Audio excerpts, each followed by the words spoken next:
Donc, on va commencer par une présentation, justement, la suite un peu de ce matin, de François Pirot, toujours d'Arvalis. Donc, plus sur les approches, du coup, réseau de parcelles et gestion de l'environnement, donc ce qu'on dirait G-Croix-E, génétique fois environnement sur un réseau de parcelles. Et je vais te laisser partager ton écran comme tout à l'heure. Voilà. Donc là, c'est bon. Tu peux le mettre en mode présentation. C'est bon? Ouais, c'est parfait. Ok. Rebonjour à tous. Je vais vous parler, là, c'est un retour d'expérience, hein, c'est un témoignage. Je vais vous parler de l'évaluation de variétés de blé tendre sur un critère rendement. Donc à Ravalis, chaque année, on inscrit environ une trentaine de variétés de blé tendre au catalogue officiel en France. Et une des missions d'Arvalis, c'est évaluer la valeur agronomique et technologique de ces variétés dans des essais au champ, dans un but de préconisation. Donc je vais vous parler un petit peu de cette problématique-là, qui, à mon sens, par certains aspects en tout cas, rejoint certaines des difficultés qu'on a évoquées ce matin déjà sur l'évaluation des produits biostimulants ou biocontrôle. Alors, si on fait un regroupement de l'ensemble des essais, sur une certaine période. Donc ici, je me suis intéressé à analyser 112 essais dans la zone nord. On découpe la France en trois grandes zones, nord, centre, sud. J'ai récupéré 112 essais, pardon, euh, sur 8 années, 48 lieux différents et dans lesquels on a expérimenté un total de 207 variétés. Et si on regarde un petit peu comment se décompose la variabilité du rendement sur réseau d'essai, on a les résultats suivants. Euh, la plus grosse part de variabilité, elle est observée entre environnements. Donc il y a des effets années, des effets lieux et d'interaction entre les années et lieux. Là, ce sont les composantes de la variance que vous avez ici. Donc environ 200 pour ce qui est de l'environnement. Les effets principaux variétés, ça pèse peu par rapport à la variabilité environnementale. On a 6. Et ce qui est intéressant, c'est de regarder un petit peu le niveau d'interaction entre les variétés et les environnements. On a une valeur d'environ 20 pour le jeu de données. Donc en pourcentage, l'environnement a le poids le plus important, 88%. Les génotypes 2,8% et les interactions génotype environnement pèsent pour 8,9%. Alors le poids de l'environnement, c'est pas surprenant hein, qu'il soit aussi important. C'est pas très important dès lors qu'on s'intéresse aux comparaisons entre variétés. Ce qui nous préoccupe le plus, c'est que l'interaction soit aussi importante et que donc les comparaisons entre variétés vont varier d'un environnement à l'autre. Et donc si on veut être le plus pertinent possible en termes de préconisation, préconiser la variété dans le bon environnement, il faut qu'on s'intéresse aux interactions génotype environnement. Euh, et donc, ce qu'on a cherché à faire, c'est expliquer ces interactions génotype environnement à partir de modèles statistiques. Donc, on a cherché à construire un modèle prédictif des IGE à partir de covariables qui vont décrire les différences entre génotypes et des covariables environnementales. Les données utilisées, c'est les données des essais post-inscription, qui se présentent à peu près comme ceci. C'est un petit extrait hein, du jeu de données. Vous avez une ligne par variété, une colonne par année, et les chiffres que vous avez dans le tableau, c'est le nombre d'essais dans lequel la variété a été vue cette année-là. Et en fait, on ne peut pas tester toutes les variétés dans tous les essais. On a ce qu'on appelle des listes glissantes. Chaque année, il y a 30 nouvelles variétés qui arrivent, et donc ces 30 variétés, pour pouvoir les expérimenter, ben, il faut faire de la place. Et donc, on fait sortir du réseau expérimental des variétés plus anciennes. Donc Altria, par exemple, sur la période considérée, a été vue en 2003, et puis on ne l'a plus vue par la suite. Andalou, on l'a vu en 2003, 2004 et 2005, et puis on ne l'a plus vu par la suite. Alcazar, ben, elle n'était pas présente en 2003, elle est apparue en 2004, et on l'a expérimentée pendant 2 ans, en 2004 et 2005, etc. Certaines variétés, comme Apache, sont des variétés témoins qui sont présentes dans quasiment tous les essais toutes les années. Mais la plupart des variétés font partie de cette liste glissante et sont observées 1, 2 ou 3 ans. Donc sur le jeu de données considéré, vous avez ici un petit tableau qui décrit le nombre d'années d'essais par variété. Sur le total des 207 variétés, 73 n'ont été vues qu'une seule année. 54, 2 ans, 33, 3 ans, etc. Donc celles qui sont vues le plus longtemps, ce sont les variétés témoins. Donc la plupart des variétés dans notre base de données sont vues 1, 2 ou 3 ans. Alors on a testé, avant de vous présenter les méthodes testées, les covariables. Il y a des covariables environnementales et des covariables phénotypiques. Donc les covariables environnementales, elles décrivent le pédoclimat de chaque essai. On en a retenu 46 pour le besoin de l'étude. En fait, ces 46, c'est déjà le résultat d'une sélection, on va dire, d'experts, d'un plus grand nombre de variables. Et parmi ces 46 variables qui ont été retenues, il y a des sommes de rayonnement, il y a des sommes de température moyenne, il y a des températures minimales, des températures maximales, il y a des précipitations, il y a des besoins en eau, etc., etc. Et ces variables sont classiquement calculées sur différentes phases du développement de la culture du blé. Parce qu'en fonction de la phase de développement de la culture, l'effet de ces variables-là ne sera pas forcément le même. Et comme variable phénotypique, il y a la précocité des variétés, c'est extrêmement important, et puis d'autres variables qui caractérisent la résistance des variétés à différentes maladies. Type l'inverse, fusariose, verse, oïdium. Alors l'inverse, ce n'est pas une maladie. Oïdium, rouille jaune et brune, et la septorie. Et on a estimé les interactions génotype-environnement sur une base de données, et on a cherché à les décrire, à les expliquer à l'aide de cet ensemble de covariables au moyen de méthodes de machine learning. On a testé plusieurs méthodes. On a fait de la régression factorielle, de la régression pénalisée-lasso, de la régression PLS et des random forest. Je ne rentre pas dans le détail des méthodes, sauf si vous le souhaitez. Je pense que ce n'était pas l'intérêt de ce topo. On n'a pas tout testé, bien sûr. Il y a beaucoup de méthodes différentes. On a testé des grands classiques, disons. Et on a évalué la qualité prédictive de ces modèles par cross-validation sur notre base de données. Et donc, au final, on a, voilà, c'est la diapo d'après, un critère d'évaluation de la qualité prédictive des modèles, une RMSEP, en quintaux par hectare, et on va regarder si nos modèles prédictifs ils prédisent mieux que l'absence de modèle. La première ligne, c'est le modèle additif, donc ça veut dire qu'on prédit la valeur d'une variété dans un environnement donné uniquement sur base de la moyenne de la variété. Donc sans chercher à prédire des effets d'interaction. Donc quand on fait ça, donc quand on se base uniquement sur le classement moyen de la variété, on a une RMSEP sur notre jeu de données de 6,53 quintaux par hectare. Et vous pouvez constater par vous-même que les méthodes qu'on a mises en œuvre ne marchent pas très bien. Il y en a même certaines qui font moins bien que simplement prédire par la moyenne de la variété. La seule méthode qui a un petit effet prédictif, c'est la random forest, et encore, le gain de RMSEP n'est que de 3,6%. Autrement dit, c'est relativement négligeable. Et donc, pour le dire plus simplement, on n'y arrive pas.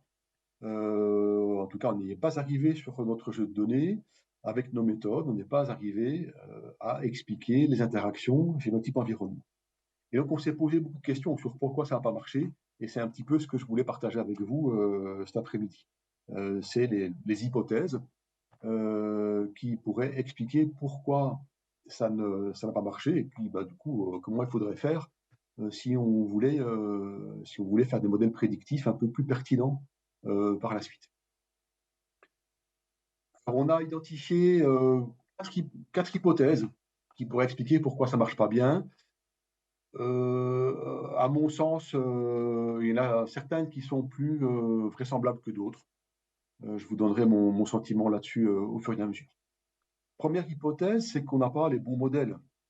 On a testé 4 modèles, PLS, Lasso, Random Forest et régression factorielle. On n'a pas testé du deep learning ou d'autres approches de ce type-là. Peut-être que ça marcherait mieux.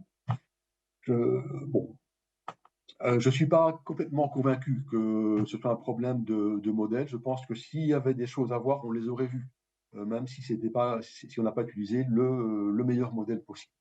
Peut-être qu'on peut faire un petit peu mieux avec d'autres approches, mais je ne pense pas qu'il y ait de méthode miracle, enfin de modèle miracle. Donc, je ne suis pas certain que ce soit l'hypothèse à creuser de manière prioritaire. Autre hypothèse, c'est qu'on n'a pas toutes les bonnes covariables. Il manque certaines covariables.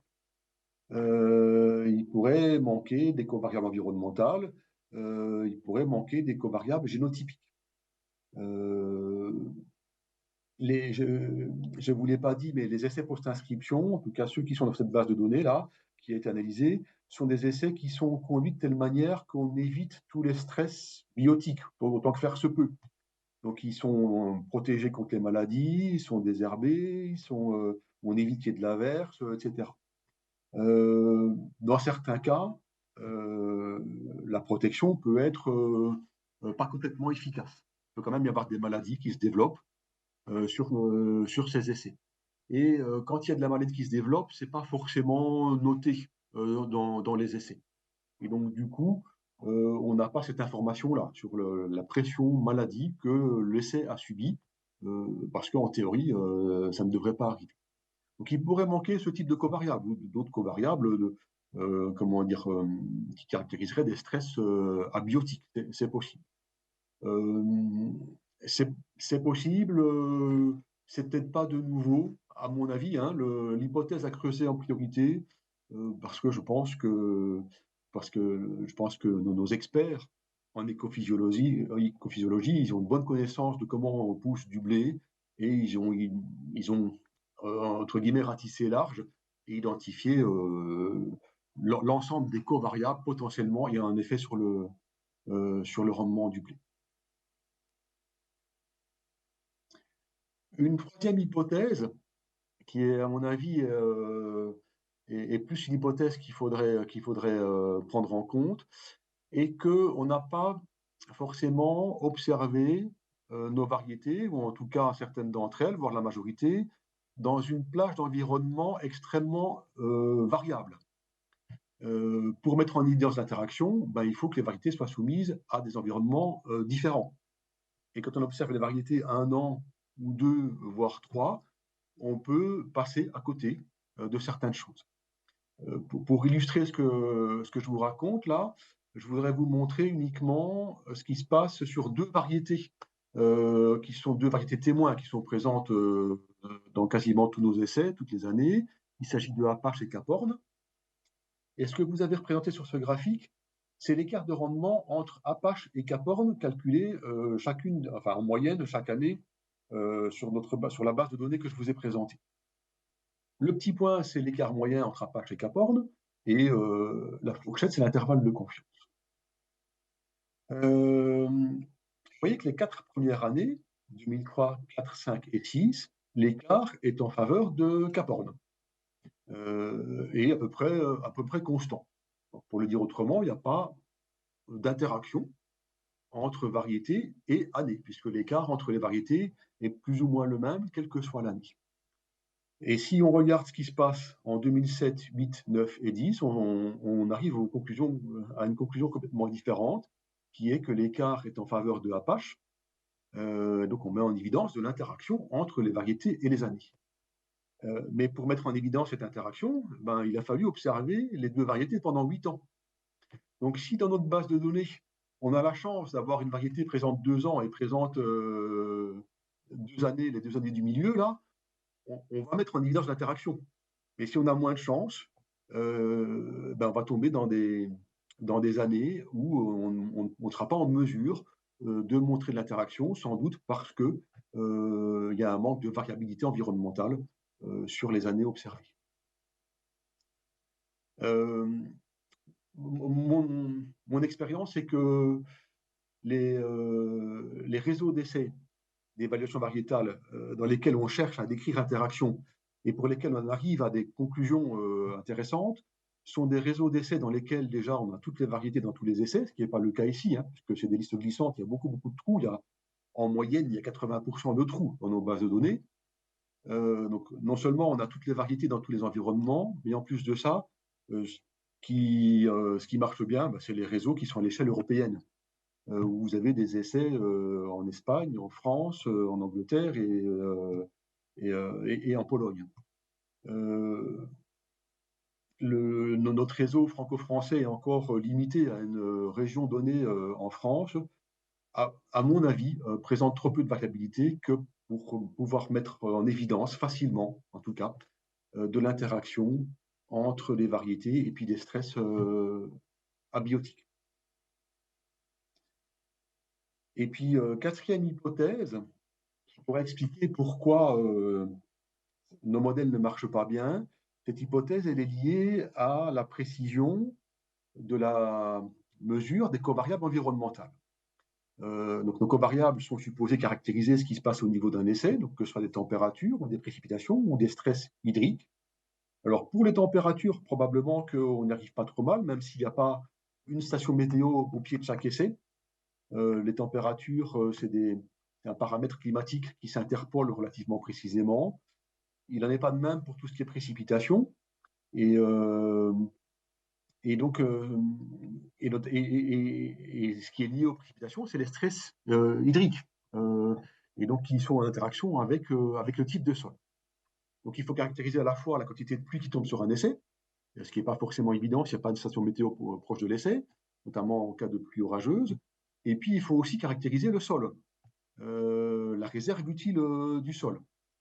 Et ce que je vous montre là, c'est une plateforme d'essai à Ouzouer-le-Marché, sur laquelle on a implanté des serres coulantes pour tester différentes choses. Et pour construire, pour pouvoir mettre en place ces serres roulantes, il a fallu faire des trous pour mettre des plots en béton, etc. Donc on a creusé le sol. Et ce que vous voyez là, c'est un profil en fait, hein, un profil de sol. Vous avez l'horizon qui se trouve ici, enfin la surface du sol qui se trouve là. Alors vous voyez que la parcelle est très plate, hein, donc à première vue, si on ne creuse pas, on a du mal à imaginer que le sol soit très hétérogène. Et j'espère que ça se voit bien, mais il y a deux traits pointillés rouges. Le premier est situé à 1 mètre de profondeur et le deuxième à 2 mètres de profondeur. Et j'espère que vous voyez bien également le fait qu'il y a le sol a des couleurs différentes. Vous avez un sol ici un peu brun foncé, là, qui est un sol plutôt fertile, et puis en dessous, c'est des cailloux. Et ce sol plutôt fertile, il fait 1 mètre de profondeur à cet endroit-ci, 2 mètres ici et 3 mètres là. Donc sur 20 ou 30 mètres de distance, la profondeur de sol varie du simple au triple.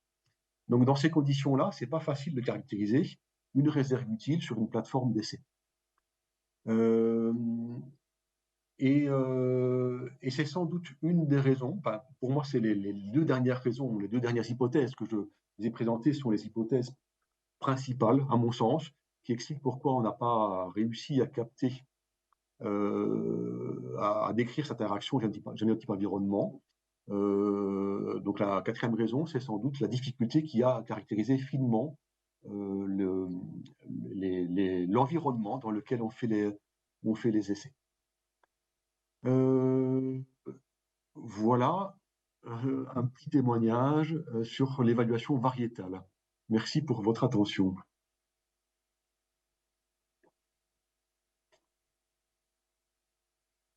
Merci. Est-ce qu'il y a des questions dans la salle ou à distance?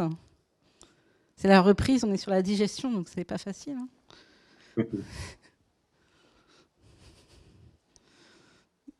Donc, je ne sais pas s'il y en avait à distance. Non, pas spécialement, je n'ai pas vu.